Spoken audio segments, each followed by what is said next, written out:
జై తెలంగాణ.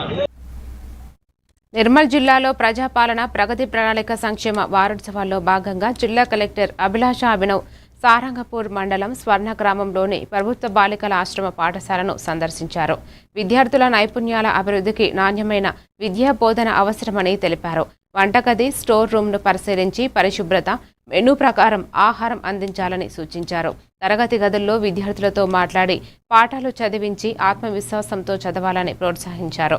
అనంతరం ఇందిరమ్మ ఇల్లు లబ్ధిదారులని కలెక్టర్ పరిశీలించి అభినందించారు.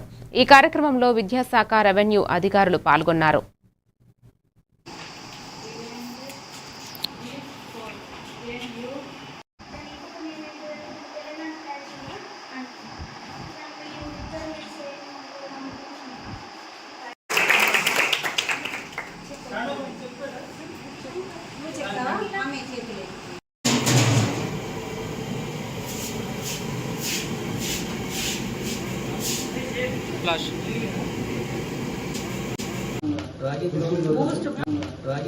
ఏం చేయాలి?